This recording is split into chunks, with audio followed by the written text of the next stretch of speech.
What's fueling Israel's strikes on Iran inside the nuclear program? Raising global alarms. Tensions in West Asia have escalated into open confrontation. On June 13, Israeli Prime Minister Benjamin Netanyahu stated that Israel had struck the Natanz nuclear facility, calling it the heart of Iran's nuclear enrichment program. Iran's Atomic Energy Organization confirmed that the facility sustained damage in the attack. Earlier in the day, Iranian state television announced the deaths of General Hossein Salami, commander of Iran's paramilitary Revolutionary Guard, and General Mohammad Bagheri, the chief of staff of the Iranian Armed Forces. The deaths of two of Iran's most senior military figures mark a significant escalation in the long-simmering conflict with Israel.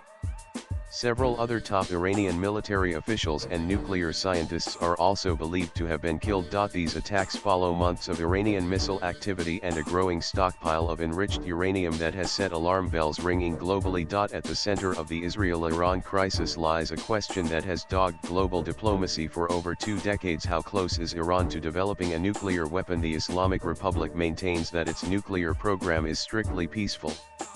However, the IAEA's most recent report, dated mid-May 2025, paints a very different picture of uranium stockpiles far in excess of what was permitted under previous agreements, and enrichment levels just shy of weapons-grade. According to the IAEA's May 2025 report, Iran's total enriched uranium stockpile has reached 9,247.6 kilograms.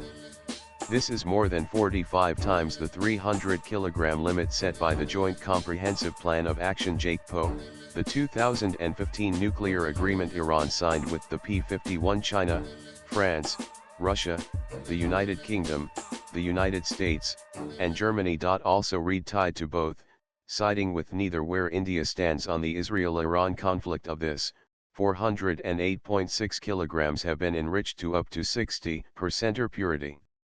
This is just short of the 90% threshold considered weapons grade. The IAEA says that if this near weapons grade uranium were further refined, Iran would theoretically have enough material for around 10 nuclear bombs. Enrichment to 90% is necessary to make a nuclear weapon, but even reaching 60% represents a major technical leap and one that has drastically shortened Iran's so-called breakout time, the period it would take to accumulate enough fissile material for one bomb. The IAEA had also recorded the presence of uranium particles enriched to 83.7% at Fordow in 2023. Iran claimed these were caused by unintended fluctuations in the enrichment process. However, the agency's concern has grown steadily in light of Iran's reduced transparency and restrictions on inspections.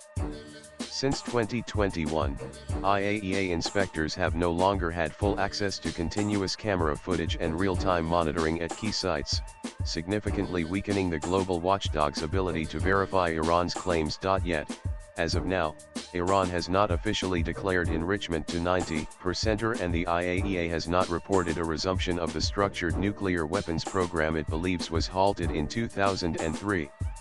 Nevertheless, the agency and multiple analysts now consider Iran's stockpile and infrastructure to be weapons-capable, even if not weaponized. NAN, the Joint Comprehensive Plan of Action (JCPOA), signed in 2015 by Iran and the P51 countries, the US, UK, France, Germany, Russia, and China, placed strict limits on Iran's nuclear program in exchange for sanctions relief. Among its terms, Iran was allowed to enrich uranium only up to 3.67% and stockpile no more than 300 kilograms. It also had to shut down some facilities and submit to a stringent IAEA inspection regime. The JCPOA was designed to build on Iran's obligations under the Non-Proliferation Treaty (NPT), a global pact aimed at preventing the spread of nuclear weapons. As an NPT signatory, Iran had already committed to not pursuing nuclear arms, but suspicions over undisclosed sites and enrichment activities led to the 2015 agreement. In 2018, U.S. President Donald Trump unilaterally withdrew from the deal, calling it a bad agreement and reimposing sanctions as part of a maximum pressure campaign. Iran, in response, began scaling back its commitments under the deal, incrementally increasing enrichment levels and installing more advanced centrifuges. Multiple efforts to revive the agreement have since failed. NAN and the IAEA continues to conduct regular inspections of declared Iranian nuclear sites, though with more limited access since the JCPOA broke down. The following facilities form the backbone of Iran's enrichment and conversion infrastructure. Natanz, located about 250 kilometers south of Tehran. Natanz is Iran's main uranium enrichment site and a primary target of Israeli sabotage efforts. According to the IAEA, the facility operates nearly 70 cascades of centrifuges across its underground and surface plants. The existence of Natanz was first revealed in 2002 by an Iranian opposition group, triggering the global nuclear standoff. The site suffered sabotage in April 2021, which Iran blamed on Israel.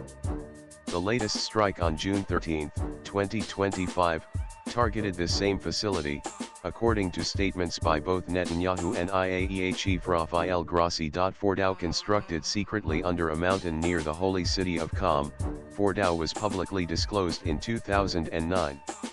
It was originally described as an emergency facility meant to withstand aerial bombardment. Under the JCPOA, Iran had committed to halting all enrichment at Fordow, but this provision was abandoned post-2018. In 2023, the IAEA detected uranium enriched to 83.7% at this facility. Iran claimed the particles were due to process fluctuations, but the incident underscored the site's proximity to weapons-grade operations.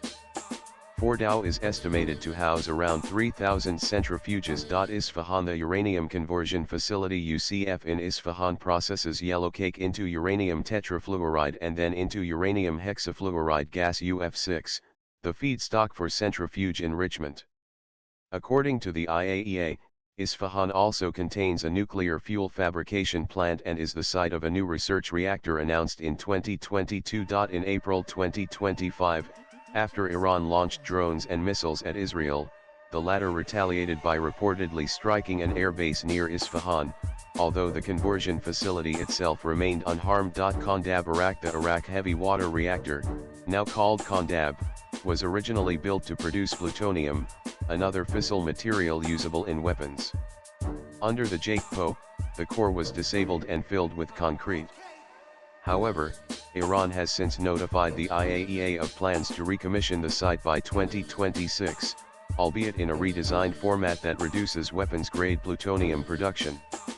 The site also contains a heavy water production plant. Tehran Nuclear Research Center, located in the capital, this center houses a research reactor supplied by the United States in 1967. Its primary role is the production of medical radioisotopes. While not central to Iran's enrichment program, it remains under IAEA monitoring. Bushehr, Iran's only operational nuclear power station, Bushehr, was built by Russia and began full-scale operations in 2012. The facility continues to use Russian-supplied nuclear fuel, which is returned after use, thereby reducing proliferation risks.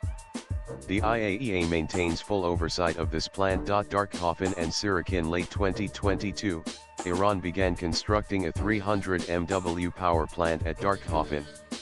In early 2024, it started work on a large-scale nuclear power complex in Sirak, along the Strait of Hormuz. This complex is planned to include 4 reactors with a total capacity of 5,000 MW, according to Iran's Atomic Energy Organization. NAN, Iran has consistently maintained that its nuclear program is for peaceful purposes, such as energy generation and medical research, and it remains a signatory to the Non-Proliferation Treaty (NPT). However, international suspicion persists, rooted in the country's history of undeclared facilities, delayed disclosures, and restricted access for inspectors. The discovery of enrichment levels far exceeding civilian needs, coupled with the secrecy surrounding some sites, has only deepened those doubts. The IAEA has not found evidence of a current, structured weapons program, but its latest reports confirm that Iran now possesses the technical capability, infrastructure, and enriched uranium to produce approximately 10 nuclear weapons, if it chooses to further refine its stockpile to weapons-grade levels.